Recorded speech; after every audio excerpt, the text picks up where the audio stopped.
Nakaupo si Marisol sa sahig ng pasilyo ng minana niyang bahay. Hawak-hawak ang sobre na puno ng sulat kamay ng kaniyang ina. Nag-aligaligid ang alikabok sa liwanag na hapon na tumatahak sa mataas na mga bintana. Isang buwan na walang tao ang bahay mula nang pumanaw ang kaniyang ina at ngayon ay opisyal na itong pag-ari ni Marisol. Sabihin mo sa asawa mo at sa pamilya niya na nagmana ka ng malaking utang.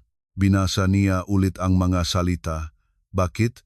Anong utang? Buong buhay na nagtatrabaho ang kaniyang ina bilang doktora, magtitipid, mamumuhay ng simple. Ang bahay na ito sa gitna ng lungsod ay katumbas ng isang kayamanan.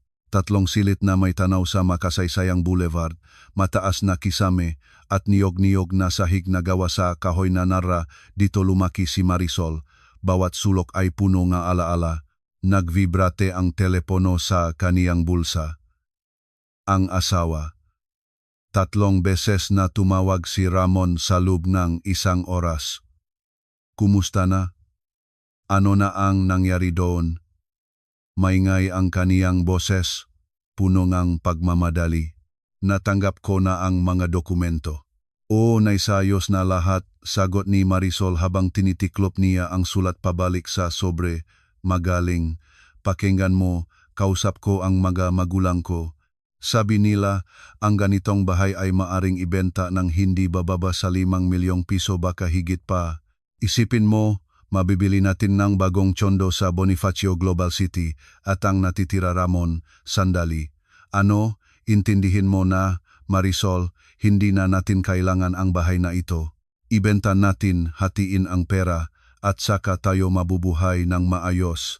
Tahimik si Marisol, hatiin. Napagdesisyonan na niya ang lahat. Pupunta ako diyan pagkatapos ng 1 oras, pag-usapan natin ang nga detalye. Hindi na naghintay ng sagot si Ramon. Gusto ring makitang nanay at tatay ko ang bahay. Sa huli, tumulong sila sa atin ng mag-asawa tayo. Naalala mo?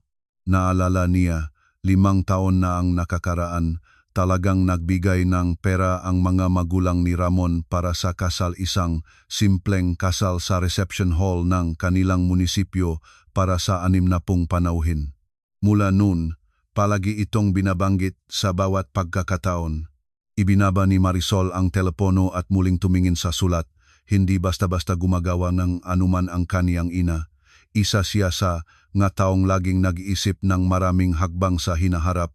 Nang maghanda si Marisol na ikasal kay Ramon, tahimik ang kaniyang ina, subalit mababasa sa mga mata nito ang pag-alala. Sigurado ka ba? Tanong nito noon. Mahal ko siya, sagot ni Marisol. Hindi na nagdagdag ng salita ang ina, ngunit dumating sa kasal na may ngiting pinilit. Tumayo si Marisol at lumakad patungo sa silid ng kaniyang ina. Lahat ay naiwan ng buo at hindi nagalaw. Aklatan hanggang kisame, lumang aparador na may malaking salamin, kama na maingat na nakabalot ng bedsheet na kulay garing. Sa tabing ng kama ay may larawang nakapatong. Si Marisol sa kaniyang unipormeng paaralan, nakangiti, yakap ang kaniyang ina. Binuksan niya ang drawer ng writing desk. Mga dokumento, maingat na nakaayos sa mga folder. Lagi nang maayos ang kaniyang ina. Nagsimulang tumingin si Marisol sa mga papel titulong bahay, mga medical na record, lumang na resibo, at doon nakita niya ang hiwalay na folder na may nakasulat na para kay Marisol. Sa loob ay ilang dokumento. Ang una ay isang testamento, opisyal na napatunayan ng notaryo, kung saan ang buong bahay ay magiging eksklusibong pag-ari ni Marisol bilang personal na ari-arian na hindi maaring hatiin sa kaso en diborsyo. Ang ikalawang dokumento ay nakpabilis ng tibok ng kaniyang puso. Ito ay kopya ng prenuptial agreement nila ni Ramon. Naalala ni Marisol na 5 taon na ang nakakaraan, pumirma sila ng papel sa notaryo. Sinabi ni Ramon noon na formalidad lang ito, karaniwang prosedura. Nagtiwala siya at hindi na nagbasa ng buong teksto. Ngayon, binabasa niya ang bawat salita. Ang lahat ng ari-arian na makukuha sa loob ng kasal ay tinuturing na pinaksamang pag-ari ng mag-asawa sa pantay na bahagi. Ang lahat ng ari-arian na matatanggap ng isa sa mga asawa sa pamamagitan ng pamana ay itinuturing ding pinagsamang pag-ari at maaring hatiin sa kaso ng annulment ng kasal. 3 beses na binasa ni Marisol ang huling talata. Ibig sabihin nito, kung mag-annul siya ang kasal kay Ramon, may karapatan siya sa kalahati ng bahay kahit na minana niya ito mula sa kaniyang ina. Ang ganitong kontrata ay bihira at karaniwang ginagawa para sa kapakanan ng mas mayamang partido. Si Ramon noon ay nagtatrabaho sa isang malaking kumpanya, samantalang isa siyang simpleng accountant na bayad ang mga magulang ni Ramon ng mahal na abogado, hindi siya nagsuspetsa, nanginik ang kaniyang mga kamay. Kaya pala, sa lahat nagapanahon. Sa ilalim ng prenuptial agreement ay may isa pang papel, isang printout ng palitan ng mensahe. Nakilala ni Marisol ang numero ni Ramon. Ang mensahe ay may petsang 2 buwang nakakaraan nang nakahiga ang kaniyang ina sa ospital. Sabing ng nga doktor, 1 buwan na lang ang ina ni Marisol. Ang bahay ay automatikong mapupunta kay Marisol. Tapos, ano ang gagawin? Tapos ibebenta natin. Nakita mo ang prenup na ginawa natin. Kalahati ay akin ayon sa batas. Matalino ka, anak. Lagi kong sinasabi na mag-isip ng mabuti. Si Marisol ay hindi na matatandaan kung ano ang pinirmahan niya. Nagtitiwala siya sa iyo. Lumukmok si Marisol sa upuan. Lumabo ang silit sa harap ng kaniyang nga mata, kaya alam niya.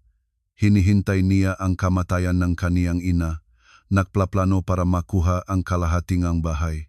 At alam ng mga magulang niya, ang huling dokumento sa folder ay ulat ng isang pribadong investigador.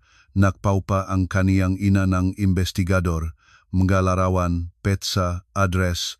Si Ramon ay nakikipagkita sa ibang babae sa loob ng 1 taon at kalahati, regular, tuwing Miyerkules at Biyernes. Mas bata ang babae at nagtatrabaho sa parehong kumpanya. Hindi gumagalaw si Marisol. Nakatitik sa mga larawan. Si Ramon ay humahalika sa estranherong babae sa labas ng gusali. Si Ramon ay hawak kamay sa babae sa isang coffee shop sa Makati. Si Ramon ay pumapasok kasama ang babae sa isang hotel sa Ortigas. Sa lahat ng panahon, alam kaniyang ina. Nalaman ng kaniyang ina ang lahat. Nangalap ng patunay at iniwan ang lahat dito. Ngunit bakit ang sulat tungkol sa mga utang? Muling binuksan ni Marisol ang sulat ng kaniyang ina. Ngayon ay, naiintindihan na niya, nais ng kaniyang ina na magsinungaling siya kay Ramon at sa kaniyang pamilya tungkol sa mga utang para umurong sila at huwag na silang makaroon ng pahahabol sa bahay. Ngunit hindi ito sapat. Ang prenuptial agreement ay nagbibigay pa rin kay Ramon ng karapatang makakuha ng kalahati sa kaso ng annulment. Kung sasabihin lang niya ang tungkol sa mga utang, maaring hindi maniwala si Ramon at maaring humingi ng patunay. Muling binuksan ni Marisol ang folder at natagpuan ang isa pang sobre, nakatago. Nakasulat dito, buksan kung magpasya kang kumilos. Pinunit niya ito. Sa loob ay isang detalyadong instruksyon sa sulat kamay ng kaniyang inalistahan ng mga kontak ng mga abogado, ilang karagdagang dokumento, at isang flash drive. Sa isang piraso ng papel ay nakasulat, "Anak ko, kung binabasa mo ito, naintindihan mo na ang lahat. Patawarin mo ako na hindi ko ito sinabi sa iyo ng maaga. Gusto kong makita mo ang katotohanan ng ikaw mismo." Sa flash drive ay mga recording ng mga pag-usap ni Ramon sa kaniyang mga magulang at sa babaeng iyon. Naglagay akong book sa kaniyang kotse. Patawad. Alam ko ito ay hindi tama, ngunit hindi ko makita na ginagamit kaniya. Ang nga abogadong nakalista ko ay tutulong sa iyo na ipawalang bisa ang prenuptial agreement. Ito ay ginawa ng may mga paglabag, nilinlang ka nila. Ang bahay ay magiging ganap na iyo ngunit una, gawin ang nakasulat ko sa sulat. Sabihin mo tungkol sa mga utang. Hayaan silang ipakita ang kanilang tunay na mukha. Hayaan mong makita mo ang kanilang reaksyon ng ikaw mismo. At pagkatapos, kumilos. Lagi akong kasama mo, si nanay. Iniyakap ni Marisol ang sulat sa dibdib niya. Dumaan ang luha sa kaniyang nga pisngi, ngunit hindi ito luha ang kalungkutan, ito ay pasasalamat. Pinangalagaan siyang kaniyang ina kahit matapos ang kamatayan. Tumingin siya sa orasan. Darating si Ramon at ang kaniyang mga magulang sa loob ng 20 minuto. Pinunasan ni Marisol ang kaniyang luha. Maingat na tinipon ang lahat ng dokumento pabalik sa folder at isinilid ito sa kaniyang bag. Pagkatapos, lumabas siya sa pasilyo, kinuha ang kaniyang telepono at binuksan ang recorder. Itinuro siyang kaniyang ina na maging maingat. Eksaktong 18 minuto ang lumipas nang tumunog ang pintuan. Binuksan ni Marisol ito. Sa pintuan ay nakatayo si Ramon at sa likod niya ay ang kaniyang mga magulang si Senyora Aurora at si Don Ernesto. Tatlo silang ngumingiti, ngunit sa kanilang mga mata ngayon ay nakikita ni Marisol ang hindi niya nakita noon. Kasakiman, kumusta na, tagapagmana. Niyakap siya ni Ramon at pumasok sa bahay. Ipakita mo na ang palasyo mo. Sinalubong sila ni Marisol sa pasilyo na parang walang nangyari. Unang pumasok si Ramon.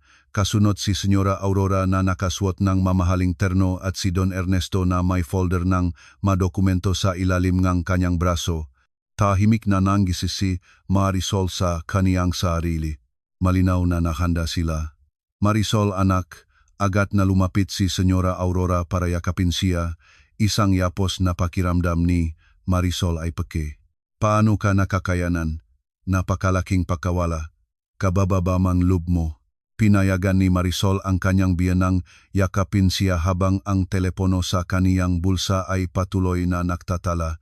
Sadya niyang suot ang blazer na may malalim na bulsa. Salamat sa pagdating ninyo, sabi niya sa patag na tinig. Pumunta kayo sa kusina, magluto ako en nagape. Anong kape? Pumasok na si Ramon sa mga silid, tinitignan ang bahay na may tingin ng isang taga-suri.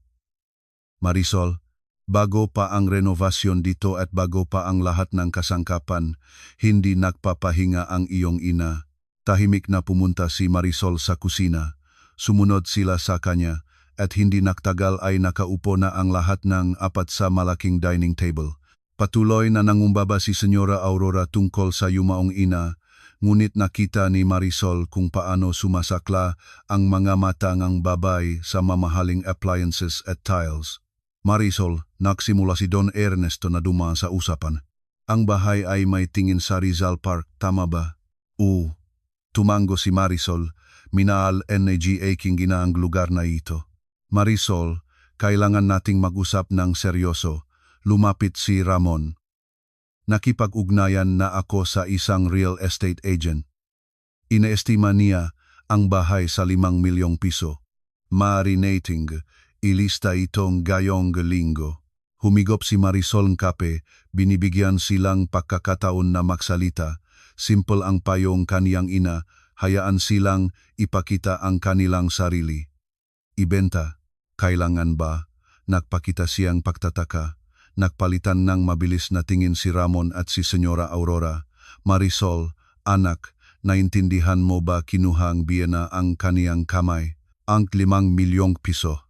Kayo ni Ramon ay mabibili ng isa pang magandang tsondo at ang natitira. Magbubukas kami ng sariling negosyo, dagdag ni Ramon. Matagal ko nang gusto ang sarili kong kumpanya.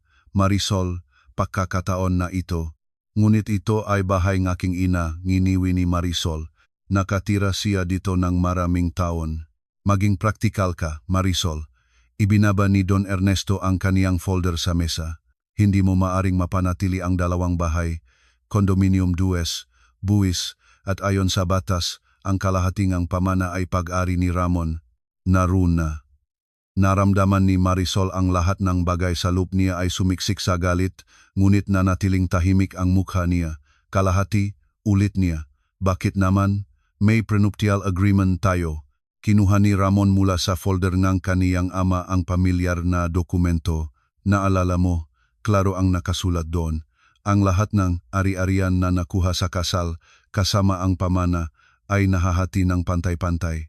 Kinuha ni Marisol ang dokumento, nagpanggap na maingat na binabasa. Sa katunayan, alam na niya ang bawat salita. Hindi ko maalala na may nakasulat doon tungkol sa pamana, nagbulong-bulong siya. Ngunit pinirmahan mo ito, Marisol. Ngumiti ng mapagmata si Senyora Aurora. Lahat ay legal. Pumunta pa kami sa notaryo nun. Naalala mo? Oh, naalala ni Marisol. Naalala niya kung paano sila nangumbinsi na pumirmang formalidad lang na ito ay standard procedure. Mahal niya nun si Ramon, naktiwala siya, hindi na binasa ang maliit na titik. Kaya kung ibebenta natin ang bahay, ang kalahating ang pera ay magiging kay Ramon, kumpirma niya, formal na uo. Kinuha ni Ramon ang kaniyang kamay, ngunit pamilya tayo, magkasama nating gagamitin ang pera, bibilhin ng mas magandang tahanan, magsisimulang ang negosyo. Alasan naru, bibilhin ng mas magandang tahanan.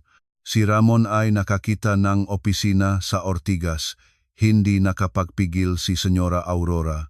Magandang lugar, hindi mahal, at tutulungan namin kayong irenovate. Tumango si Don Ernesto, ngunit napansin ni Marisol ang mabangis na liwanag sa kaniyang mata. Hinihati-hati na nila ang pera. Sandali lang, inilayo ni Marisol ang sarili mula kay Ramon. May sasabihin ako sa inyo. Nagalerto ang tatlo. May pamana ang nanay ko sa akin bukod sa bahay. Ibinaba ni Marisol ang kanyang tinik, nagpapakita ng kahihiyan. May mga utang pala. Sumabit ang katahimikan. Unang nakabawi si Ramon. Anong nga utang? Malaki. Kinuha ni Marisol mula sa bulsa ng kanyang blazer ang tiklop na papel, isa sa mga nahanap niya sa sobrang ina.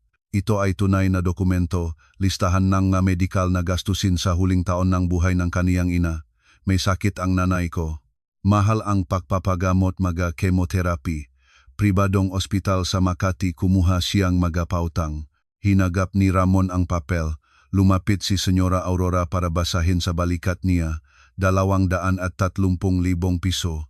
Sumirit ang tinik ni Ramon. Marisol, biro ka ba? Nalaman ko lang ngayon. Ibinaba ni Marisol ang kanyang mata. May sulat dito mula sa bangko. Ang utang ay mapupunta sa tagapagmana, iyon ay ako. Sa inyo ni Ramon. Mabilis na nagwasto si Don Ernesto. Kung pinaksamang pamana ang lahat, pinaksamang utang din ang lahat.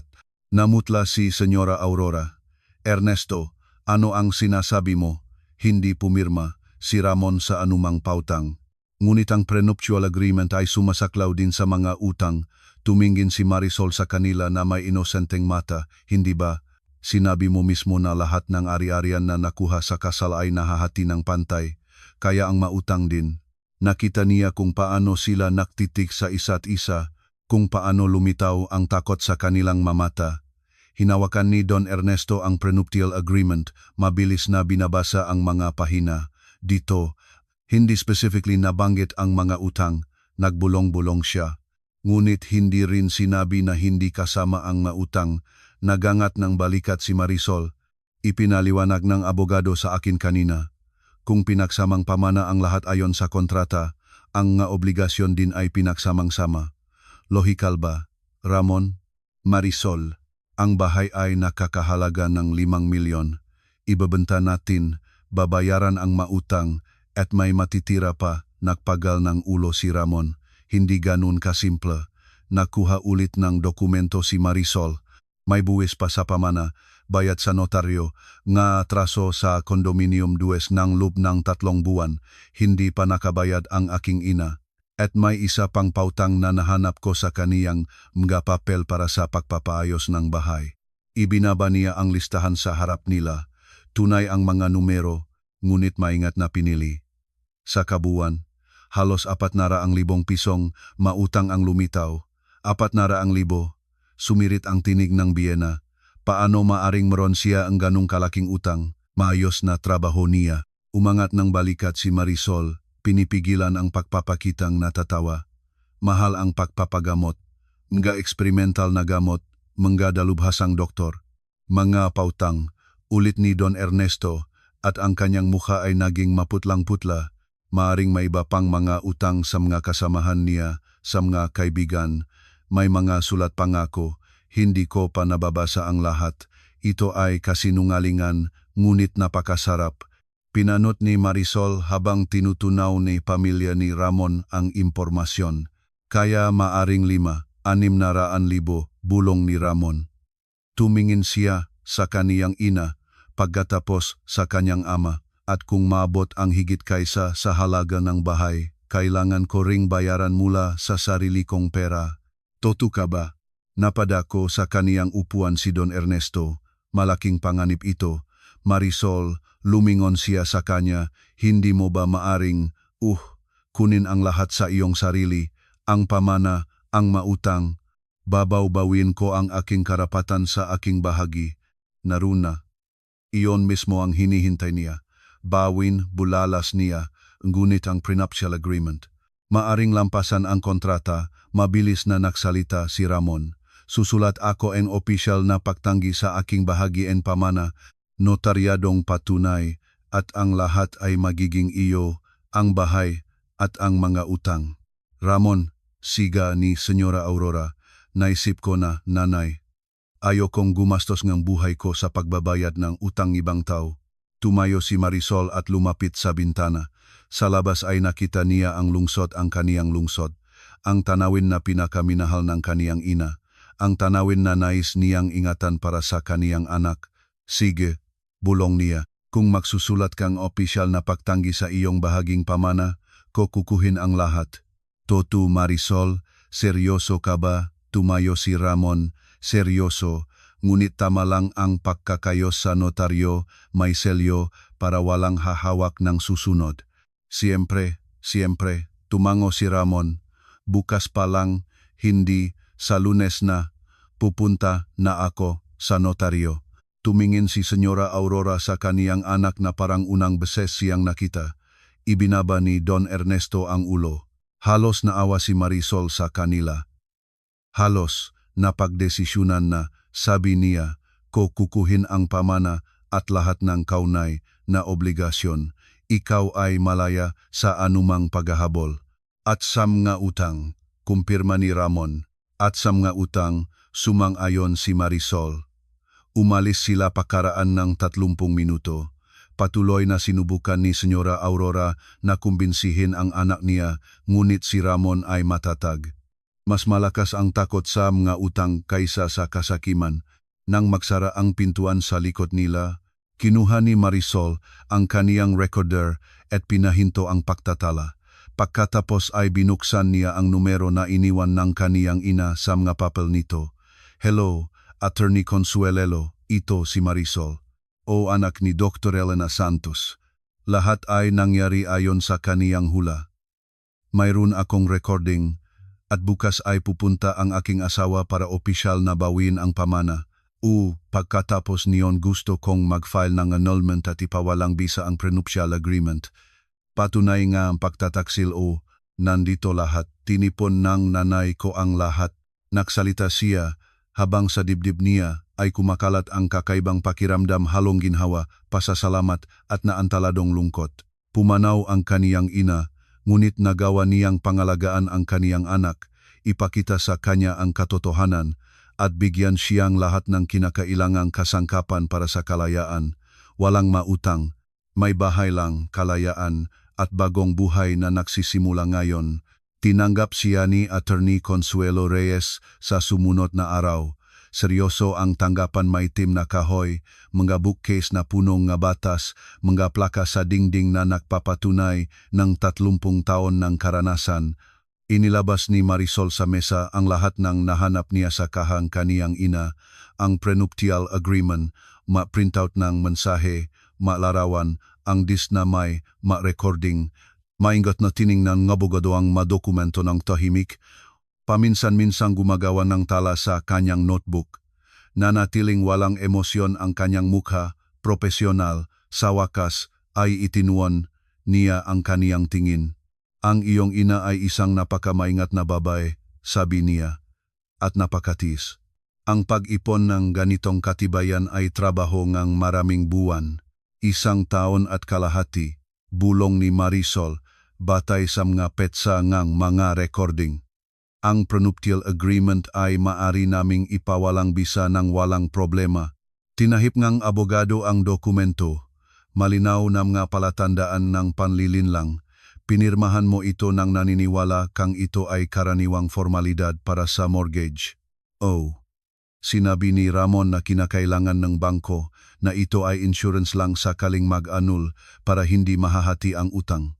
At nag-mortgage ba kayo sa huli? Hindi. Pagkaraan ngang isang buwan ay sinabi niyang nagbago ang isip niya na mas magandang mag-ipon muna. Tumango si Atty. Reyes habang isinusulat. Magaling. Klasikong paraan ng pandaraya sa pagpirma ng kontrata. Dagdag pa rito, mayroon tayong mamensahe kung saan direktang pinag-usapan ang plano para makuha ang pamana. Ito ay masamang intensyon. Ipapawalang bisa ngang korte ang kontrata. Naramdaman ni Marisol ang parang naalis na bigat mula sa kanyang kaluluwa. At ang mga recording, tanong niya, legal ba ang maito? Gumamit ang nanay kong ngabog. Mga recording device, gray area, aminin NG, abogado.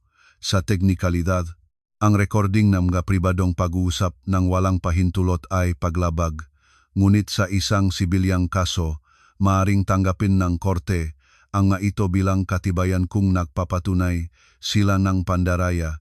Ipapresenta natin ang mga ito bilang karagdagang katibayan, hindi pangunahin. Ang pundasyon ay ang kontrata mismo at ang mga kalagayan ng pagpirma nito, kasama ang iyong pahayag at ang mga mensahe. Kaya mananalunan tayo, may mataas na posibilidad now. Ngunit handa kang ang proseso ay magtatagal 3 buwan man lang at ang iyong asawa ay tiyak na kukuha ang abogado kapag nalaman niya ang nangyayari. Kumirot ang makamay ni Marisol. Pumirma na siyang pagtanggi sa pamana sa harap ng notaryo. Nagbabago ba itong anuman? Ngumiti ang Atty. Reyes sa unang pagkakataon sa buong pagpupulong. Nagbabago itong lahat. Kung voluntaryo siyang tumanggi sa kanyang bahagi, sinasangkot ang mautang na hindi umiiral. Ito ay teknikal na ang kanyang desisyon na ginawa batay sa impormasyong ibinigay mo sa kanya. Maaring sabihin niyang nilinlang mo siya ngunit maari siyang sanay naksuri, maaring humingi ng dokumento. Hindi siya naksuri. Problema niya iyon. Kaya ang bahay ay ganap na akin, ganap na iyo. At ipapawalang bisa natin ang kontrata ng retroaktibo para walang batayan siyang humiling ng kompensasyon. Kasama nito, magfa-file tayo ang anulmong kasama ang paghahati ang pinagsamang pag-ari. Mayroon ka bang pinagsamang ari-arian? Ang kotse ay nasa kanya. Ang bahay sa Laguna ay nasa mga magulang niya. Meron akong maliit na ipon mga 30,000. Hahati-hatiin ang kotse, ang bahay sa Laguna. Kung mapatunayan naming nag-invest ka para doon, mangalap kang nga resibo kung mayroon. At ang pakta taksil, tumingin ang abogado sa mga larawan. Moral na pinsala, maaring maghain ng hiwalay na demanda. Lumabas si Marisol sa tanggapan na may pakiramdam na unang beses siyang nakahinga ng malaya sa lupngang maraming araw, malinaw, legal ang plano. Lahat ay inisip ngang kaniyang ina ng maayos. Ang kaniyang ina ay pumanaw, ngunit nagawa niyang pangalagaan ang anak niya, gabayan siya, pangalagaan. Nong dumating siya sa bahay, si Ramon ay nasa sala na may laptop, nagtatype ng isang bagay, pumipito. Bakit masaya ka? Tanong niya, inilalayo ang kanyang jacket. Wala. Naisip ko lang na tama ang ginawa natin sa pagtanggi. Isipin mo, napakaraming problema sana ang mangyari doon sa mga utang. Tumango si Marisol habang pumupunta sa ref. Oh, mabuti't sumang-ayon ka. Sa pamamagitan ng paraan, isinara ni Ramon ang laptop. Tumawag ang nanay, nagtatanong kung maari silang tumulong sa mga utang mo kung masyadong mahirap. Nakakaantig no lube. Kinuha ni Marisol ang tubig, humigo para itago ang ngiti. Pasalamatan mo sila, kaya ko. Sigurado ka? 400,000. Seryoso iyon, kaya ko, ulit niya, mas matatag. May mga ipon ang nanay ko, hindi ganon kasama lahat. Nakita niya ang isang bagay na kumislap sa kaniyang mata, interes, kabiguan. Malinaw na inaasahan niyang lalaban siya ng husto, lalapit para humingi ng tulong, hihiya. Sige, umangat ng balikat si Ramon. Ang mahalaga, mabuti tayo, tama, Marisol. Oh, tumingin siya sa taong ito, sa taong kasama niya sa loob ng 5 taon, natulog, nakpaplano. mabuti tayo. Hindi niya narinig ang sarkasmo o hindi niya nais marinig. Ang susunod na 2 linggo ay lumipas sa kakaibang mainit na katahimikan. Pumunta si Marisol sa trabaho, umuwi, nagluto ang hapunan, nag-usap kay Ramon tungkol sa panahon at mga balita. Ngumiti siya, tumango, ginampanan ang papel ng asawa na nagtatagal sa mga pagsubok. Sa magabi, nang matulog si Ramon, naupo siya sa bahay kaniyang ina, ang kanyang bahay na ngayon at nag-ayos ng mga dokumento. Nahanap ang mga resibo para sa pagpapaayos ng bahay sa Laguna. Ang kaniyang ina ay nag-imba ang lahat, kahit makupon ng 5 taong nakalipas. Nahanap ang mga pahayag na account na nagpapatunay na si Marisol ang nagbabayad ng karamihan sa mga gastusin ng pamilya sa nakalipas na 3 taon. Si Ramon ay kumikita ng maayos, ngunit ang pera ay nawawala sa isang dako. Ngayon ay naintindihan na niya kung saan napupunta ito, sa ibang babae. Inihay ni Attorney Reyes ang petition para sa pagpapawalang bisang prenuptial agreement. Pagkaraan ng 1 linggo, ang petition para sa annulment. 3 araw pa ay inihatid ng courier kay Ramon ang isang summons ng korte. Nasa trabaho si Marisol nang tumawag siya. Nanginginig ang boses niya, hindi sa takot, sa galit. Ano ba ito? Ano? Mahinahon ang tanong ni Marisol, lumayo sa mga kasamahan patungo sa bintana. Annulment, pagpapawalang bisa ng kontrata. Ano ka ba? Ang aming kasal ay tapos na, Ramon. Tahimik ngunit matatag ang kaniyang tinik. Matagal na tapos, hindi ko lang nakita. Dahil sa bahay ba ito, tumanggi naman na ako. Hindi dahil sa bahay, nagsalita siya ng mahinahon ngunit matibay. Dahil kay Chrissy o ano ang pangalan niya yung makakasama mo sa loob ng 1 taon at kalahati. Isang mahabang katahimikan. Saan mo? Paano mo nalaman? Hindi na mahalaga kung paano. Mahalaga na alam ko. Lahat at ang tungkol sa kontrata rin. Bakit mo ito inilagay sa akin? Paano mo pinlano kasama ng iyong magulang na kunin ang pamana ng aking ina habang buhay pa siya? Marisol, pakikinig ka, lumabas ang maawaing tono sa boses niya. Hindi iyon ang akala mo. Huwag na. Ipaliwanag mo sa korte, sa iyong abogado. Wala na akong sasabihin pa sa iyo. Ibinaba niya ang telepono. Nanginginig ang kaniyang mga kamay, mabilis na tumibok ang puso, ngunit sa loob niya ay kumakalat ang kakaibang ginhawa. Nagsalita siya sa wakas, lahat ng naipong salita. Muling tumawag ang telepono. Si Ramon, itinulak niya ito. Muling tumawag. Isang tawag pa. Pinatay niya ang tunog at bumalik sa trabaho. Nang dumating si Marisol sa bahayng gabi, sa kanilang pinasamang apartment, wala si Ramon, ngunit nandun ang kanyang ina. Nakaupo si Senyora Aurora sa sala, nakakrus ang makamay sa dibdib. Bato ang mukha, malamig ang mga mata. Saan kayo nakakuhang susi? Tanong ni Marisol mula sa pintuan. Kay Ramon Maispar, matigas na sagot nito. Kailangan nating mag-usap. Walang dapat pag-usapan tayo. Mayroon. Tumayo si Senyora Aurora. Gusto mo bang sirain ang pamilya dahil sa mga kalokohan? Kalokohan, ngumisi si Marisol. Kalokohan ang pagtataksil, panloloko sa kontrata. Huwag mag-imbento. Walang panloloko. Ikaw mismo ang pumirma. Sa ilalim ng maling dahilan, napatunayan na. Walang napatunayan. Matakaw ka lang. Nakakuhang bahay at nagsisip na ikaw na ang prinsesa. Nakalimutan mo ang iyong asawa, ang iyong pamilya. Dahan-dahang ibinaba ni Marisol ang kanyang baksa sahig tungkol sa pamilya. Seryoso ka? Kayong ama't anak ang nag-usap kung paano hatiin ang pamanang aking ina habang buhay pa siya. Kayo ang nagutos sa kanya na itulak sa akin ang mapanlinlang na kontrata at sasabihin mo sa akin ang tungkol sa pamilya. Namutla si Senyora Aurora. Saan mo? Sino ang nagsabi sa iyo? Hindi na mahalaga. Mahalaga na mayroon akong katibayan. Lahat ng mensahe, lahat ng recording, lahat. Muling umupo ang babae. Nawala ang kaniyang kumpiyansa. Ano ang gusto mo? Bulong niya. Pera? Umiling si Marisol. Gusto ko niya annulment at katarungan. Iyan lang. Isinara ni Marisol ang pintuan sa likod ng galit na Senyora Aurora at sumitsang siya, nararamdaman ang kakaibang halo ng ginhawa at pag-alala.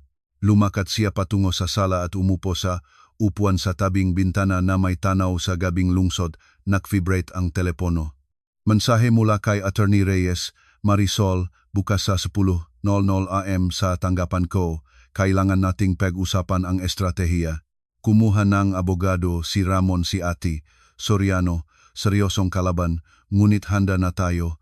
Nagpadala si Marisol ng maikling sagot, handa na. Pagkatapos ay sumiksik siya sa upuan at pumikit. Marami ang inisip ngang kaniyang ina. Ngunit maaari ba niyang mahulaan ang lahat, hindi si Ramon ay hangal. Kapag nalaman niya na niloloko siya tungkol sa mga utang, magagalit siya ng husto. Isang pagtunong ng pintuan ang sumira sa kanyang pag-iisip. Nagulat si Marisol. Si Senyora Aurora ba ay bumalik? Lumapit siya sa peephole at huminga ng maluwag. Sa pintuan ay nakatayo si Daisy, ang kanyang pinakamatalik na kaibigan mula sa kolehiyo. Mukhang nakaranas kang World War III. Pumasok si Daisy sa apartment. Nagtatanggal ng magaang na jacket. 3 beses na kitang tinawagan, hindi ka sumasagot, napagdesisyonan kong pumunta na. Pasensya na. Pagod na ngumiti si Marisol. Masyadong maraming nangyari ngayon. Sa isang tasang ikinwento ni Marisol kay Daisy ang lahat, ang sulat ng ina, ang prenuptial agreement, ang pagtataksil ni Ramon, ang plano sa mga utang, at ang pagbisita ng biyena. Nakikinig si Daisy, paminsan-minsang humahanga at yumiling. Ang iyong ina ay isang henyo, sa wakas ay sabi niya, tunay na estratehista, ngunit Marisol, naiintindihan mo ba na napakahirap ng nga paparating, si Ramon ay hindi magpapatawad ng ganitong kahihiyan. Ang ganitong lalaki ay paghihigantin. Alam ko, tumango si Marisol, ngunit ano ang gagawin ko? Ibibigay ko sa kanya ang kalahating ang bahay na pinagsikapan ng nanay ko sa buong buhay niya. Alam na nang nagtataksil siya sa akin. Hinalukan ni Daisy ang kanyang kamay. Tama ang ginagawa mo, maging lang maingat. At kung kahit anong mangyari, nandito ako. Matapos umalis ang kaibigan, matagal na hindi makatulog si Marisol. Nahiga siya sa dilim at nag-isip tungkol sa kaniyang ina, tungkol sa kung gaano karaming sakit ang naranasan nito ng tahimik na nag-ipon ng katibayan, nagtatayo ng depensa para sa kanyang anak. Alam kaniyang ina ang tungkol sa kataksilan, at wala itong nabanggit. Dahil naiintindihan nito na hindi maniniwala si Marisol ng ganon-ganon lang. Kailangan niya ng katotohanan, mga dokumento, hindi mapabula ang katibayan. Patawad nanay, bulong ni Marisol sa kaniyang puso. Patawad sa pagkabulag ko, sa hindi ko makita kung sino ang katabi ko. Maaga nagsimula ang umaga. Nagbihis si Marisol blazer, kaunting makeup, buhok, sabon. Kailangan siyang magmukhang kumpiyansa at maayos, kahit na sa loob ay lahat ay kumakalam. Sinalubong siya NG, abogado NG Nejiti, profesional ngunit mainit. Umupo ka, Marisol. Gusto mo NG kape? Oh, salamat. Inilabas ni Attorney Reyes ang mga folder sa mesa. Una, ang iyong asawa ay talagang kumuhang abogado, ibig sabihin, seryoso siya, ngunit mayroon tayong kalamangan. Ano? Ang iyong ina ay gumawang perpektong trabaho. Ang ahensyang investigador na hirehin niya ay may lahat ng lisensya. Ang na-recording pag-usap ay nakuha sa mga pampublikong lugar kung saan walang inaasahang pribasidad. Ang mga mensahe ay ibinigay ng voluntaryo ng mga ikatlong partido. Lahat ay malinis mula sa legal na punto ng view. Binuksan ng abogado ang isa sa mga folder. Bukod dito, may isa pa. Hiniling ng iyong ina na magsagawa ng financial investigation. Lumabas na sa nakalipas na 1 taon at kalahati, si Ramon ay naglabas ng mahigit 1 milyong piso mula sa kanyang account opisyal na para sa pagpapayos ng kotse, mga regalo, personal na pangangailangan. Ngunit natuklasan ng investigador na ang malaking bahagi ng pera ay napunta sa kanyang kerida na si Chrissy Villanueva. Mga apartment na pinaupahan niya para sa kanilang mga pakikita, mga alahas, mga biyahe. Naramdaman ni Marisol ang lahat sa loob niya ay lumamig. 1 milyon para sa kanyang krida, habang ako ay nagtatrabaho na mamahala ng tahanan, na maaari itong gamitin. Mahinahon niyang tanong, walang duda tinatawag itong pag-aksaya ng pinagsamang ari-arian. Maaari tayong humiling ng kompensasyon, kasama pa ito bilang karagdagang argumento para sa pagpapawalang bisa ng prenuptial agreement. Ito ay pinirmahan mo sa ilalim ng panlilinlang at sistematikong nilabak ni Ramon ang kanyang nga obligasyon bilang asawa. 1 oras nilang pinag-usapan ang estratehiya. Ipinaliwanag ng Attorney Reyes na ang unang pagdinig ay nakatakda sa loob ng 2 linggo. Si Ramon ay malamang na magtatalo na walang nga utang at hihilingin ang kanyang bahagi ng pamana sa pamamagitan ng prenuptial agreement. Ngunit siya mismo ang tumangging-tumanggap ng pamana sa harap ng notaryo, tutol ni Marisol, tama, at iyon ang 18 trump card. Bababawin niya ang kanyang salita, sasabihing nilinlang mo siya, ngunit legal na naitala na ang kanyang pagtanggi, napakahirap bawiin. Kailangan niyang patunayan na ginawa ang pagtanggi sa ilalim ng presyon o pandaraya at patutunayan natin na voluntaryo itong ginawa niya sa isang malusok na isip sa harap ng saksi. At kung sasabihin niyang sinadaya ko siya sa pamamagitan ng maling impormasyon tungkol sa mga utang, ngumisi ang abogado. Hayaan niyang sabihin, una, walang nakasulat na garantiya ka sa kanya tungkol sa mga utang. Ibinigay mo lang ang impormasyong natanggap mo.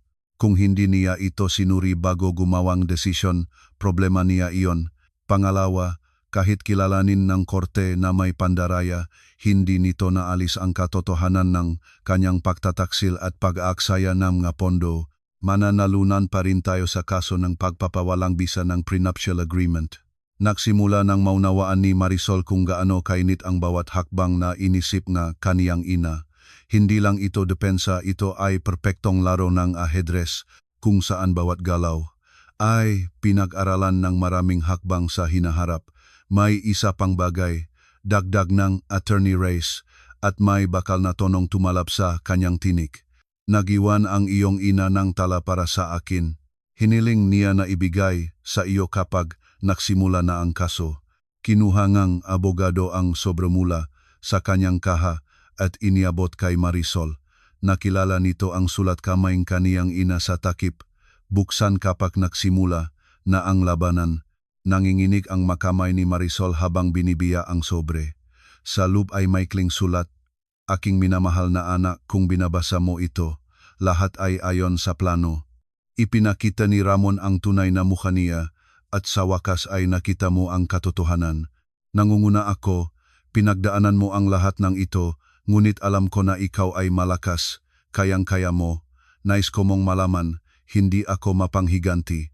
Hindi ko nais parusahan si Ramon ng basta-basta, ngunit hindi ko maaring hayaang kunin niya ang pinagsikapan ko sa buong buhay ko.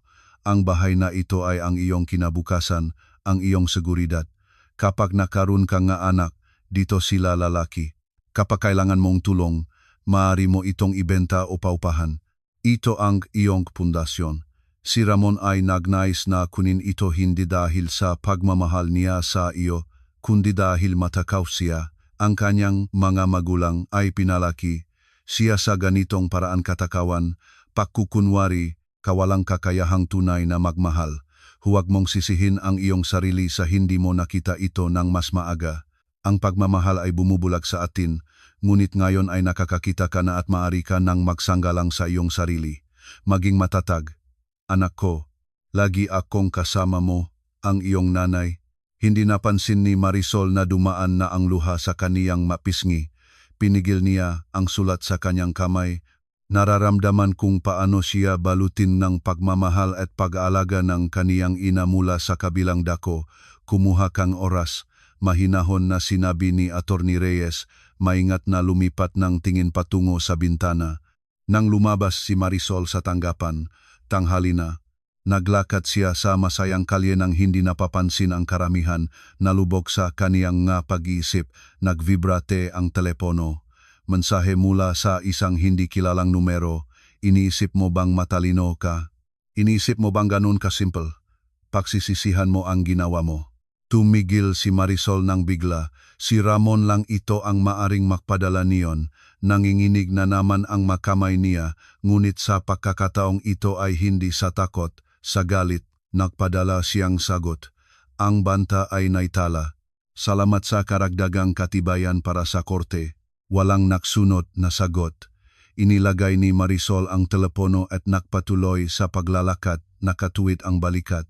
Nagsisimula pa lang ang labanan, ngunit handa na siya. Binibigyan siya ng kaniyang ina ng lahat ng kailangan, sandata, baluting pangkalasag at plano. Kailangan na lang niyang lumakad hanggang sa katapusan. 2 linggo ang inihanda para sa unang pagdinig sa korte. Sa panahong iyon, 3 beses na nagpulong si Marisol kay Attorney Reza. Maingat na inihanda siyang abogado para sa pagtatanong, ipinaliwanag ang bawat detalyang estratehiyang depensa. Gagamitin nila ang emosyon, babalaeng Attorney Reyes sa huling pagpupulong. Ipapakita kanilang mapanlinlang na asawa, malamig, mapang-abala, ang pinakamahalaga, manatiling kalmado. Mayroon tayong magkatotohanan, at ang magkatotohanan ay mas malakas kaysa sa emosyon. Tumango si Marisol, ngunit sa loob ay lahat ay kumakalam sa kaba. Halos hindi siya nakatulog sa mga nakalipas na gabi, pinag-aral ang mga posibleng senaryo sa kanyang isip. Patuloy na nagpadala si Ramon ng mamensahe, minsan nagbabanta, minsan nagsusumamo. Wala siyang sinasagot. Sa arawng pagdinig, nagsuot si Marisol ng puting barong-inspired na blazer ang parehong binigay kaniyang ina sa kanya para sa kaarawan. Para sa mahamahalagang okasyon, sabi ni Elena Santos noon, nahulan ba niya kahit ito? Ang korte ay mas maliit kaysa sa inaasahan ni Marisol. Nakaupo na si Ramon sa mesa kasama ang kanyang abogado, isang lalaki na may halos 50 taon, matigas ang mukha, malamig ang mga mata. Sa tabi niya ay nakaupo si Senyora Aurora at si Don Ernesto, parehong may pagpapahayag ng matuwid na pagkagalit sa kanilang mamukha. Nang pumasok si Marisol, mabilis na lumingon si Ramon. Nagtagpo ang kanilang matingin sa isang sandali. Sa kanyang mamata ay umaapaw ang galit na halong isang bagay pa baka takot. Mukhang masama siya, payat, may maitim na bilog sa ilalim ng mamata. Tumayo, ang korte ay dumating. Inanunsyo ng kalihim. Tiningnan ng hukom ang mga naroroon at tumango. Naririto ang kaso ng petisyon ni Marisol Santos Reyes para sa annulment ng kasal at pagpapawalang bisa ng prenuptial agreement. Naririto rin ang counter-petition ni Ramon Reyes para sa pagpapawalang bisa ang pagtanggi sa pamana. Magsimula na tayo. Unang tumayo ang abogado ni Ramon. Nagsalita siya ng may tiwala, ng masinsinan, na ginagawang larawan ng mapagmahal na asawa si Ramon, na sinanay ng kanyang mapanlinlang na asawa, nagsamantala sa kanyang kalungkutan matapos ang kamatayan ng kaniyang biyenan. Ang aking kliyente ay nasa estado ng pagkabigla matapos ang kamatayan ng ina ng kanyang asawa, idineklara niya. Sinadya na respondente na linlangin siya tungkol sa malalaking utang na nagpilit sa kanya na talikuran ang legal na bahagi ng pamana. Ito ay klasikong panloloko. Kumirot ang kamao ni Marisol sa ilalim ng mesa. Inilagay ni Attorney Reyes ang kamay sa kanyang balikat ng pampaligasan. Bukod dito, nagpatuloy ang abogado. Ang prenuptial agreement ay natapos sa pamamagitan ng makasamang pahintulot 5 taon na ang nakakaraan sa harap ng notaryo. Walang paglabag sa proseso ng pagpirma. Ang pagtatangkang ipawalang bisa, ito ay pagnanais ng respondente na mag-isa na kontrolahin ang ari-arian na nakakahalaga ng 5 milyong piso. Umupo siya, nasisiyahan sa kanyang sarili. Humagulgol ng malakas si Senyora Aurora. Nagmamakunwari lang, naisip ni Marisol. Dahan-dahang tumayo si Attorney Reyes, walang pagmamadali. Ilang segundo siyang tahimik, pinahayaan ang tensyon na umakyat. Inyong karangalan, nagsimula siya sa kalmado, ngunit matibay na tinig. Mangyari po ninyong ipresenta sa korte ang makatibayan na ganap na pinabulaanan ang bersyon ng petisyonante. Kinuha niya mula sa folder ang isang tumpok ng mga dokumento. Una, ang prenuptial agreement. Talagang pinirmahan ito nga aking kliyente 5 taon na ang nakakaraan. Ngunit sa anong mga kalagayan, lumapit si Attorney Reyes sa hukom at nagbigay ng ilang pahina. Narito ang medical na record na nagpapatunay na sa araw ng pagpirma, si Marisol Santos Reyes ay nasa pagalaw na may mataas na lagnat na 39 degrees Celsius.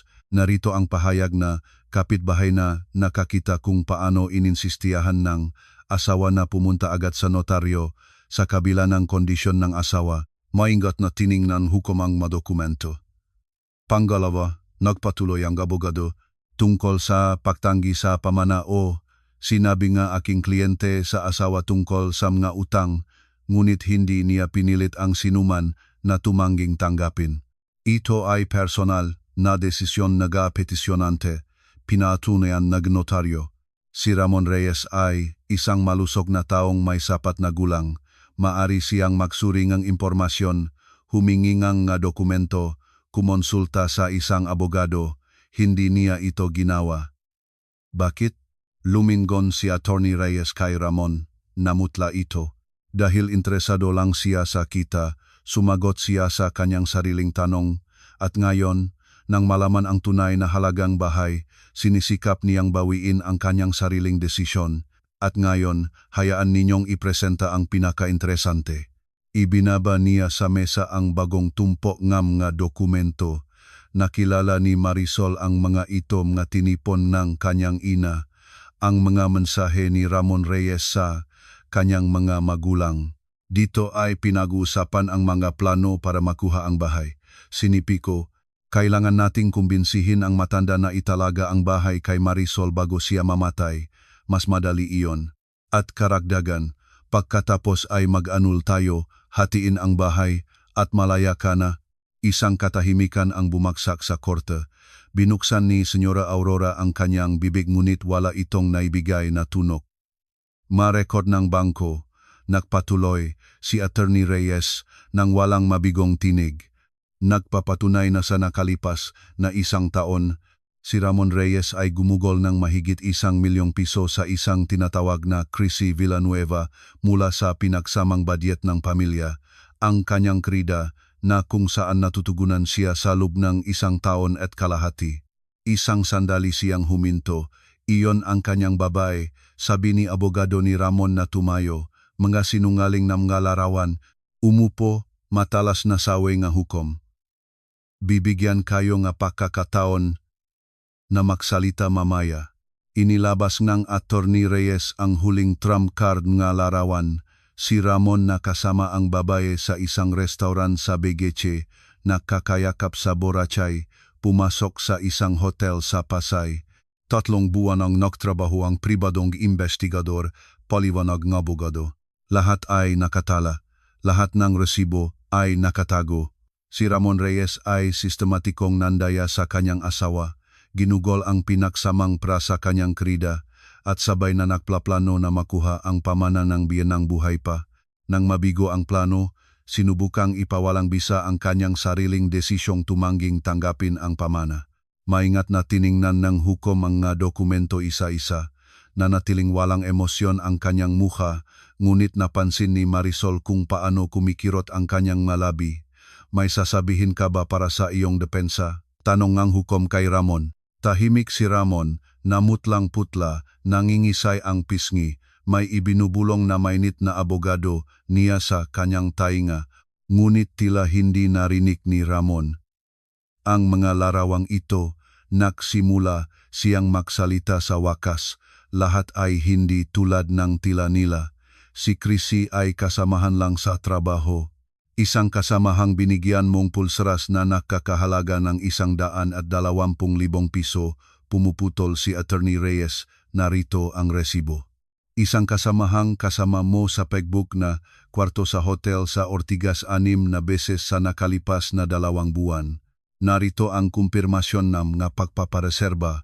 Sumuko si Ramon. Tunay na humagulgol na si Senyora Aurora ngayon mula sa takot sa pagkakalantad, na mula si Don Ernesto nakatitig sa sahig. Inyong karangalan, pumitlak ang abogado ni Ramon, sinubukang iligtas ang sitwasyon. Kahit may mga pagtataksil na naganap, Hindi nito naalis ang katotohanang nilinlang ang aking kliyente sa pagtanggi sa pamana. Nilinlang ng iyong kliyente ang kaniyang sariling katakawan, sabi ng Attorney Reyes. Hindi niya sinuri ang impormasyon tungkol sa mga utang dahil natakot siyang mawalan ng pera at ngayon, nang malaman ang tunay na halaga ng bahay, sinisikap niyang mabawi ang napalampas, ngunit ang batas ay nasa ating panig. Ang pagtanggi sa pamana ay isang unilateral na transaksyon na hindi maaring bawin o baguhin. Inubo ang hukom, ang pagdinig ay isinasara. Ang desisyon ay ilalabas sa loob ng 3 araw, tumingin siya kay Ramon ng matagal. Inirekomenda ko sa mga partido na gamitin ang panahong ito upang pag-isipan ang posibilidad NG pakikipagkasundo. Nang tumayo ang lahat, sinubukan ni Ramon na lumapit kay Marisol, ngunit tumayo si Attorney Reyes sa pagitan nila. Anumang komunikasyon ay sa pamamagitan lang na kinatawan, malamig na sabi nito. Lumabas si Marisol sa kortena, ang mga tuhod ay nanginginig. Sa labas lang, nang humigop ng malamig na hangin, naramdaman niya na makakahinga na siya ng malaya. Kahanga-hanga kayo, sinabi niya sa abogado. Ngumiti si Attorney Reyes sa unang pagkakataon sa loob ng kanilang pagkakakilala. Ang iyong ina ang kahanga-hanga. Inisip niya ang lahat ganap na lahat. Alam mo ba, sa 30 taon ng aking karera, wala akong nakilalang taong pinangalagaan ang kanyang anak ng ganito ng maingat. Si Dr. Elena Santos ay isang kahanga-hangang babae. Tumango si Marisol, nararamdaman ang isang bukol sa kaniyang lalamunan. Ano ang susunod? Tanong niya. Hinihintay ang desisyon, ngunit halos sigurado ako sa positibong resulta. Malinaw na ang hukom ay hindi sa kanilang panik. 3 araw na dumaan ng mabagal, hindi na nagpadala ng mensahe si Ramon. Malamang na ipinagbawal ito ng abogado, ngunit nakpakita ang kanyang ina. Tumawag si Senyora Aurora sa susunod na araw matapos ang pagdinig. Nanginginig ang kanyang boses, hindi sigurado kung sa galit o takot. Ginagasak mo ang pamilya, simula nito ng walang pagbati. Si Ramon ay lagi kang minahal, at ikaw, si Ramon ay 1 taon at kalahating nandaya sa akin, mahinahon na naputol ni Marisol. Ito ba ay pagmamahal? Lahat ng lalaki ay naktatawid ng bakod, sumirit ang boses ng biyena. Hindi ito dahilan para sirain ang kasal. Para sa akin ito ay dahilan. Naramdaman ni Marisol ang kakaibang katahimikan. Ayoko nang mabuhay kasama ang isang taong nakikita, sa akin ang isang pinagkukunan ng kita. Magsampa kaming ang isa pang demanda, nagbanta si Senyora Aurora.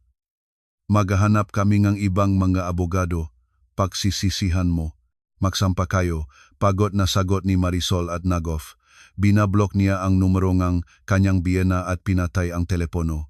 Sa unang pagkakataon sa loob ng maraming araw, nahiga siyang mahinahon. Ang 3 araw ng paghihintay ay naging para kay Marisol na kakaibang halong ang kaba at kalmadong kumpiyansa. Ginugol niya ang maito sa bahay ng kaniyang ina, inaayos ang mga bagay, binabasa ang mga lumang liham at tala-arawan. Bawat pahina ay nagbubukas sa kanyang bagong aspetong kaniyang ina, hindi lang bilang isang mapag-alagaang magulang, kundi bilang isang matalinong estratehista na sa loob ng maraming taon ay nagmamasid, nag-aanalisa, at naghahanda para protektahan ang kanyang anak. Sa isang tala na may petsan 2 taon na ang nakalipas, sinulat ng kanyang ina, ngayon ay nakita ko si Ramon na nakpulong sa isang babae malapit sa isang kafe. Walang napapansin si Marisol masyadong magtitiwala. Nagsisimula akong mangalap ng impormasyon. Kung nakakamali ako, lahat ay sisirain ko. Kung tama ako, makakaroon siya ng proteksyon. Hindi nagkamali ang kanyang ina.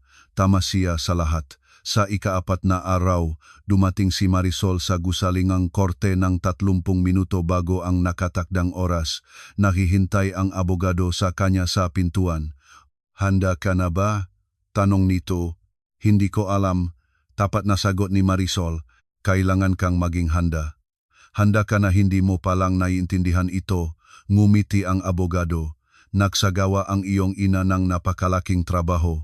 Karaniwang natatalo ang ganitong mga kaso dahil sa kakulangan ng katibayan.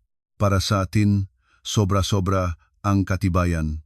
Sa salang pagdinig, nakaupo si Ramon kasama ang kanyang bagong abogado, isang bata at mapagmataas na lalaki na nakasuot ng mamahaling barong. Sa tabi niya ay nakahimlay ang mamagulang ni Ramon. Lahat ne katatlo ay tumingin kay Marisol nang may halatang galit. Pumasok ang hukom ng tama sa oras na itinakda. Matapos suriin ang mga material na iniharap, ang korte ay dumating sa sumusunod na konklusyon. Ang prenuptial agreement na natapos sa pagitan ng petisyonante at respondente ay idineklara na walang bisa dahil sa paglabag sa proseso ng pagpirma at sa pagkakaroon ng mga palatandaan ng pag-abuso sa karapatang galing sa bahagingang respondente. Kumikirot si Ramon, inilagay ng kanyang abogado ang kamay sa kaniyang balikat, pinipigilan siya. Isinasaalang-alang ang sistematikong paglabag ng respondente sa mga obligasyon ng pag-aasawa, ang pag-aaksaya ng pinagsamang pondo at ang pagkakaroon ng katibayan ng pansariling motibo sa kasal. Pinagtitibay ni korte ang petisyon para sa annulment. Ang pahahating ari-arian ay ginagawa sa sumusunod na paraan. Ang bahay na natanggap ngang petisyonante sa pamamagitan ngang pamana ay nananatiling ganap sa kaniyang personal na pagmamay-ari. Ang pinagsamang naipon na ari-arian ay nahahati ng pantay-pantay maliban sa halagang 1,020,000 piso na ginastos ng respondente sa labas ng kasal na relasyon. Ang halagang ito ay binabayaran sa petisyonante mula sa bahaging respondente. Huminto ang hukom, tumingin kay Ramon nang nakaangat ang salamin. Bukod dito, ang respondente ay pinakbabayat en hakastusin sa pagdinig at kabayaran para sa moral na pinsala sa halagang 300,000 piso. Ang desisyon ay maring ay apela sa loob nha isang buwan. Nang umalis ang hukom, naramdaman ni Marisol ang parang naalis na hindi nakikitang bigat mula sa kanyang balikat. Nanalo siya, pinangalagaan siyang kaniyang ina kahit matapos ang kamatayan. Lumingon si Ramon sa kanya, naging anyo ang kanyang mukha mula sa galit. Pagsisisihan mo ito. Mag-aapela kami, maghahanap ng ibang abogado, patutunayan namin na, Ramon, mahinahon na siya, tumahimik ka. Lumayo ka sa aking buhay. Lumabas siya sa kwartong pagdinig ng hindi lumingon. Sa labas ng gusali ay hinabol siya na abogado. Maligayang bati, sabi nito nang may mainit na ngiti. Ang iyong ina ay magiging ipinagmamalaki siya sa iyo. Ang unang 2 linggo ay medyo tahimik. Nagsimulang ayusin ni Marisol ang bahay, inorganisa ang mga gamit ng kaniyang ina, dahan-dahang ginagawa ang espasyo na kanya. Bawat araw ay nakakahanap siyang bagong bagay. Mga lumang larawan matala, mga maliliit na bagay na nagpapaalalang kaniyang ina, at sa bawat araw ay mas naiintindihan niya kung gaano kapalayo ang pananaw ni Dr. Elena Santos. Sa isa sa mga drawer ng writing desk, natagpuan ni Marisol ang isa pang folder. Nakasulat dito, buksan matapos ang pagdinig.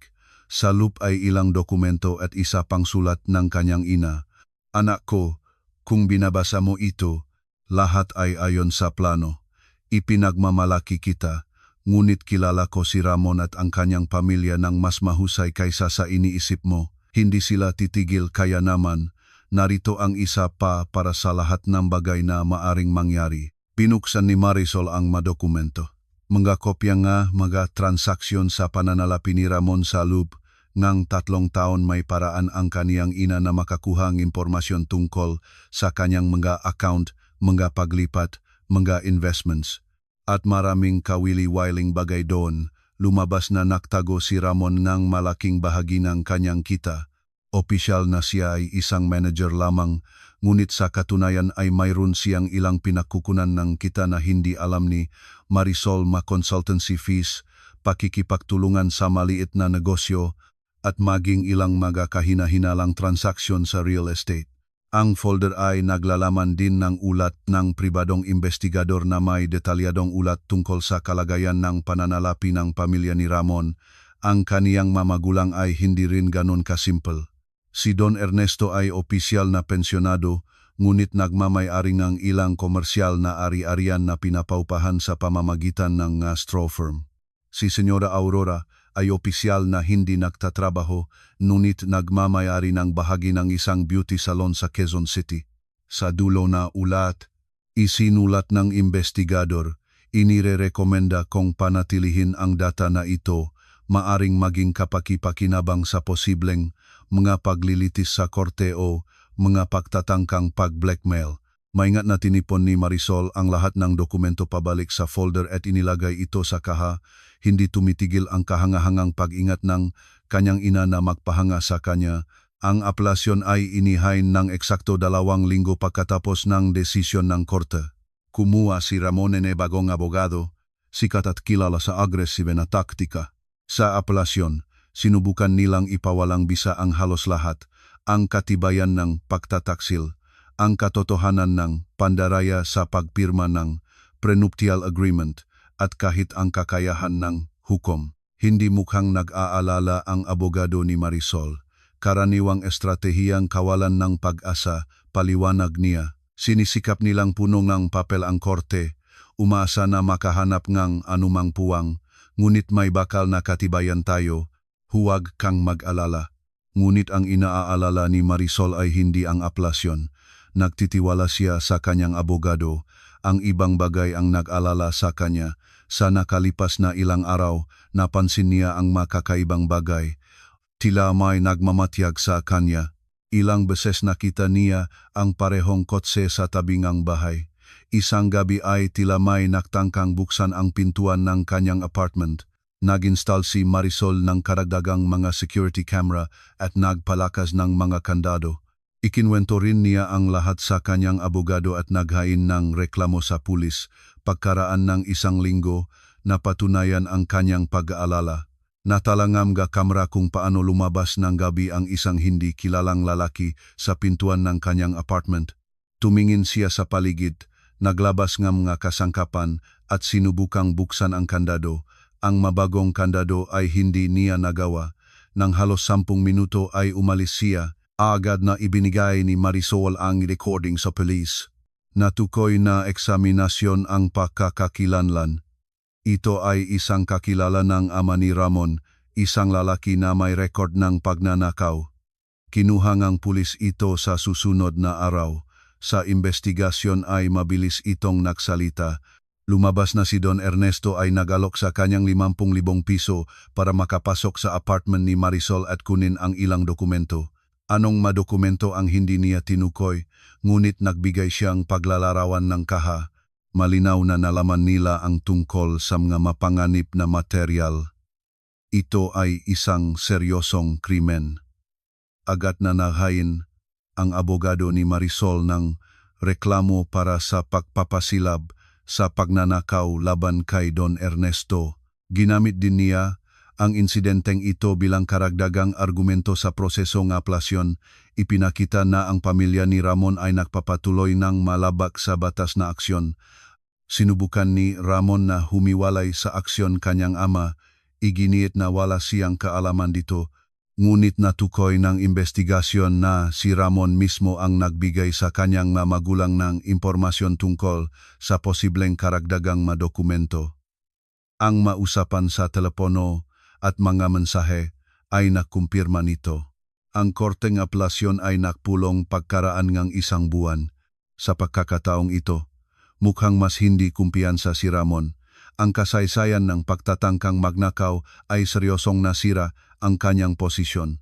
Ang kanyang bagong abogado ay nagtatrabaho ng husto, ngunit ang mga katotohanan ay nagsasalita para sa kanilang sarili. Ganap na tinanggihan ng korte ang apelasyon. Higit pa rito, espesyal na idiniin na hukom sa kanyang desisyon na ang pagtatangkang labag sa batas na maimpluwensiyahan ang petisyonante at ilegal na makuha dokumento ay nagpapatunay ng masamang loob ng respondente at nakukumpirma ng kawastuhan ng desisyon ng korte ng unang pagkakataon. Nang lumabas sa sala ang pagdinig, naramdaman ni Marisol ang tunay na ginhawa. Sa unang pagkakataon sa mahabang panahon, tapos na ang lahat. Ganap at walang kondisyon na pag-aari na niya ang bahay. Natalo ng ganap at walang kaligtasan si Ramon at ang kanyang pamilya. Nang gabi, Nakaupo siya sa balkoni ng kanyang apartment, tinatamasa ang tanawin sa gabi ng lungsod. Sa kaniyang kamay ay hawak niya ang larawan ng kaniyang ina. Tumingin sa kanya si Dr. Hawak niya tumingin sa kanya si Dr. Daan. Elena Santos nang mahinaon at matalino na parang sinasabi, "Alam ko nang kaya mo. Salamat nanay," bulong ni Marisol. "Sa lahat. Para sa pangangalaga sa akin, para sa pagtuturo sa akin na huwag sumuko, para sa pagpapakita sa akin kung sino ang bawat isa." Tumunog ang telepono. Ito ay ang kanyang kaibigan na si Daishi. "Marisol, narinig ko na tapos na ang lahat. Kumusta ka? Makita tayo, ipagdiwang ang iyong tagumpay." Ngumiti si Marisol. "Oh, oras na para bumalik sa normal na buhay. Ang bangungot ay tapos na. Sige, marami akong sasabihin sa iyo." Medyo mas maaga pa si Marisol kaysa kay Daisy nang dumating siya sa kafe, pinili ang mesa sa tabing ng bintana, umorder ng tsaan na may gatas, at nahulaan ang sarili sa kakaibang pakiramdam. Wala siyang dapat pabilisin, walang dapat bigyan ng pagpapaliwanag, walang dapat hintayin na bitag sa bawat salita. Buhay ang lungsod sa labas ng salamin. Nagmamadali ang mga tao, nagaanyaya ang mga stoplight, umaalingaw-ngaw ang mga kotse, at sa loob niya ay sa wakas ay nangyayari ang katahimikan.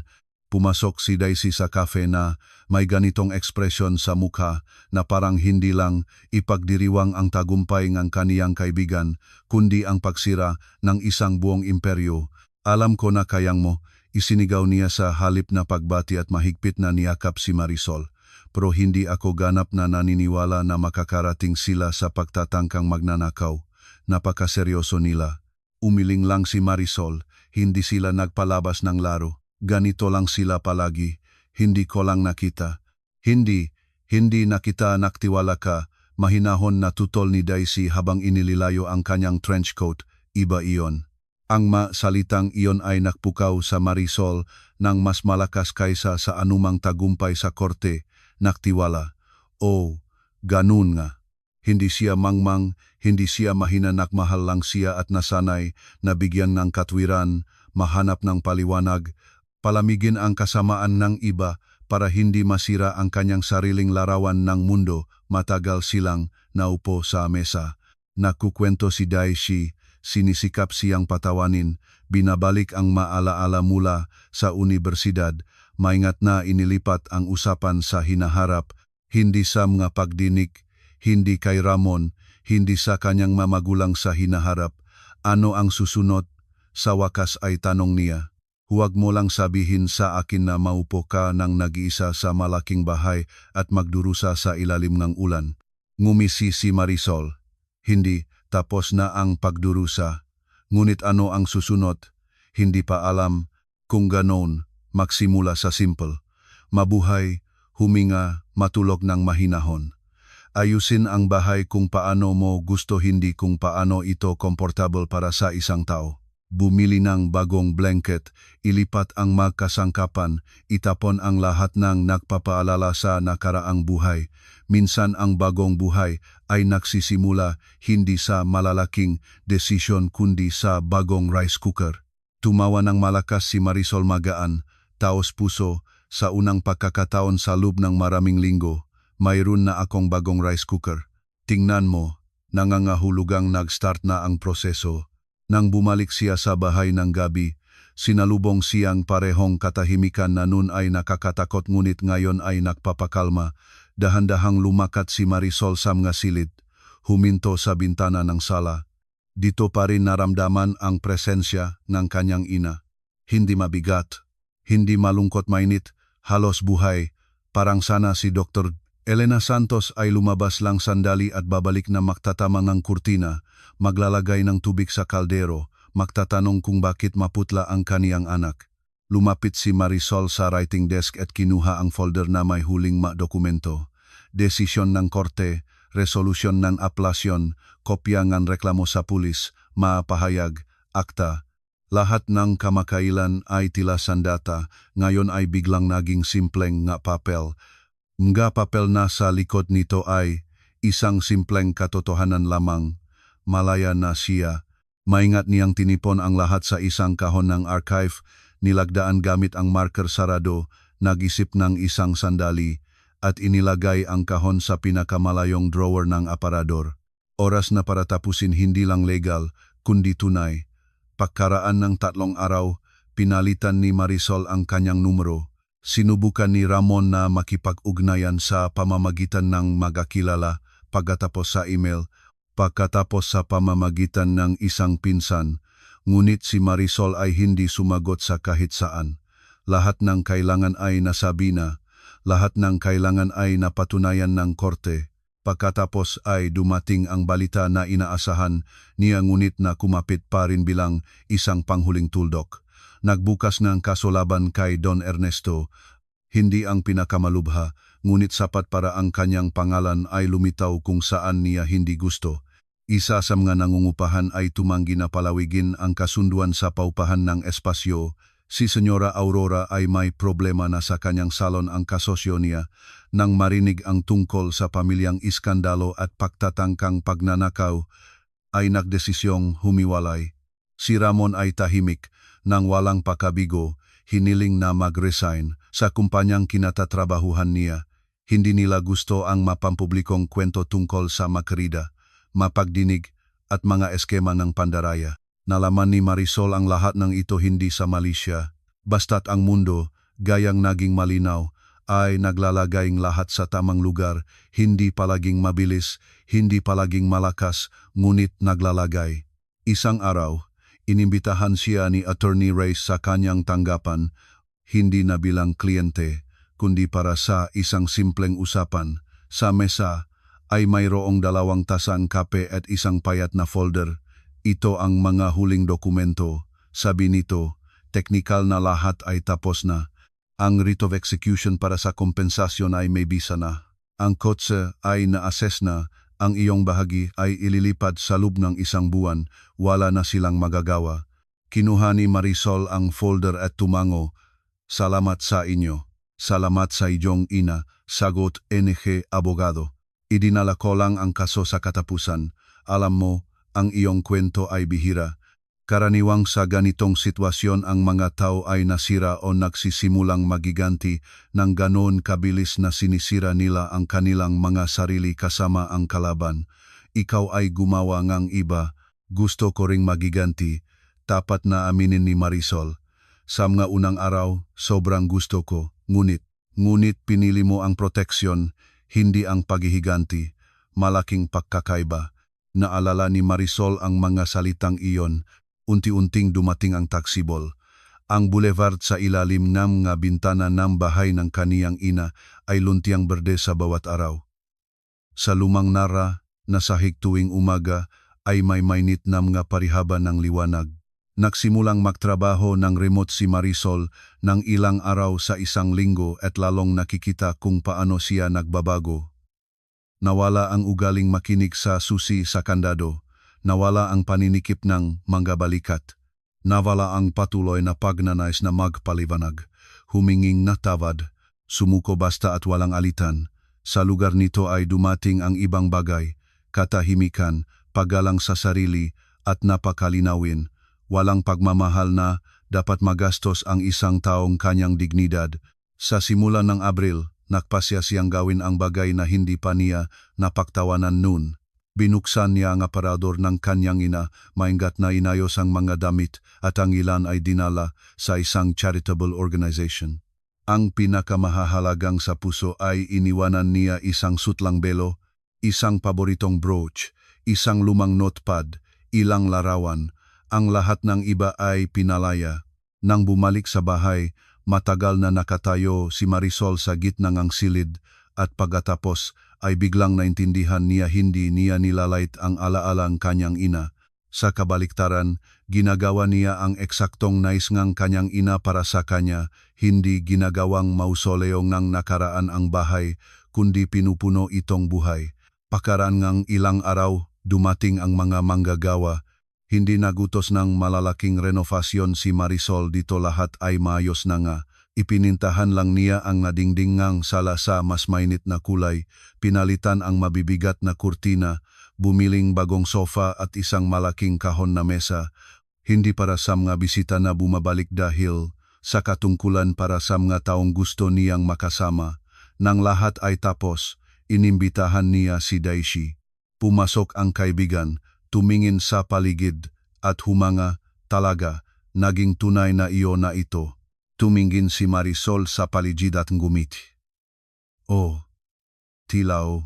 Uminom sila ng alak sa kusina, tumawa, nag-usap tungkol sa trabaho, bakasyon, mga maliit na bagay, ni minsan sa buong gabi ay hindi naalala ni Marisol si Ramon. Nang magbihis na si Daishi, biglang sinabi ni Marisol, "Alam mo, matagal akong nag-isip ano ang katarungan sa lahat ng kwentong ito."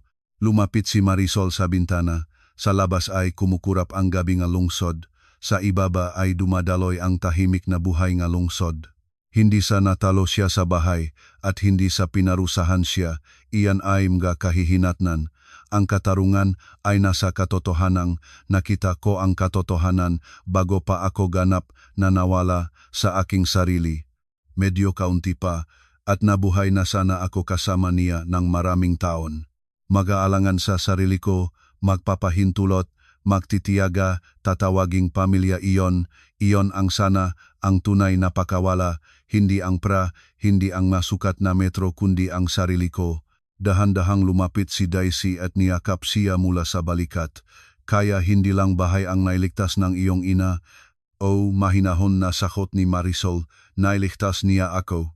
Sa tag-araw, kumuha si Marisol ngang bakasyon sa unang pagkakataon sa loop ng maraming taon, hindi dahil kailangan, hindi dahil ganon, ang dapat kundi dahil tunay na nanais niya nito. Pumunta siya ng isang linggo sa El Nido nang nag-iisa. Noon ang ganitong ideya ay tila kakaiba at maging malungkot. Ngayon naman sa pagiging nag-isa ay walang kawalan o takot. May pagpili, may kapayapaan, siya mismo. Sa tabing dagat ng maliit na bayan sa Palawan, nakaupo sa mainit na bato na may tasang kape, biglang nahulaan ni Marisol na hindi na siya nag-isip ng nakaraan, kundi ng hinaharap, hindi ngang kataksilan, hindi nga mapagdinig, hindi nga sinabi at kung magkano ang nawala kundi ngang kung ano ang gusto niya, at lumabas na marami siya gustong gawin. Gusto niyang tapusin ang kursong naantala niya ng 2 taon. Gusto niyang lumipat sa mas kawili-wiling trabaho. Gusto niyang matutong magpatakbong sasakyan ng may kumpiyansa. Gusto niyang maging mahal uli, ngunit ngayon ay hindi, nabulag. Gusto niyang mamuhay ng hindi humingi ng pahintulot para sa sariling kaligayahan. Nang bumalik siya sa Manila, nagbukas si Marisol ng laptop at nakain ng mga dokumento para sa Professional Development Program. Sa loob ng 1 buwan ay tinanggap siya. Pagkalipas ng 2 buwan pa ay may nag-alok sa kanya ngang bagong posisyon sa isang malaking kumpanya, mas mataas, mas kawili-wili. Nang suweldong nun ay maingat pa lamang niyang pinapangarap.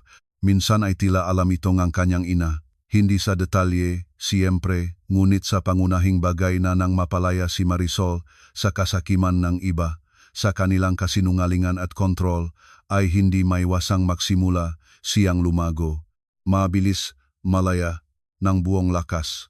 Sa taglagas, sa kaarawan ng kanyang ina, bumili si Marisol ng malaking bouquet ng puting krisantemum nga paboritong bulaklak ng kanyang ina at pumunta sa sementeryo.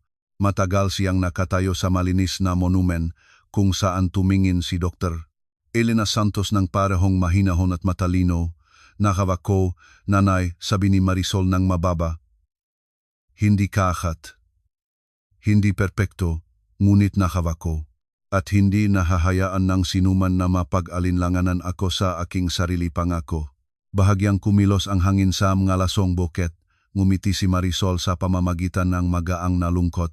Sa pauwi ay hindi siya agad pumunta sa bahay. Naglakad siya ng lakad sa parehong makasaysayang boulevard na tinatanaw ng mga bintana ng bahay. Nagalaw ang madahon sa ilalim ng kanyang nga paa at may amoy ng taglagas at ng isang bagong bagay sa hangin. Hindi dahil nakalimutan ang nakaraan, hindi ito nakalimutan. Huminto na lang itong masakit ng ganon katindi. Nang umakyat si Marisol sa bahay, sinalubong siyang malambot na liwanag ng ilaw, katahimikan, at pakiramdam ngang matibay na tahanan. Inalis niya ang kanyang jacket, tumingin sa kanyang refleksyon sa salamin, at biglang napansin kung gaano siya nagbago. Naging iba ang tingin, naging mas tuwid ang likot, sa mukha ay may bagay na dati ay wala, kalmadong lakas. Sa tabingang salamin ay nakapatong ang matandang sobrang kanyang ina. Matagal na nagplanong ilagay ito ni Marisol sa malayo. Ngunit para sa isang kadahilanan ay hindi niya ito nagawa. Ngayon ay kinuha niya ito sa kanyang makamay.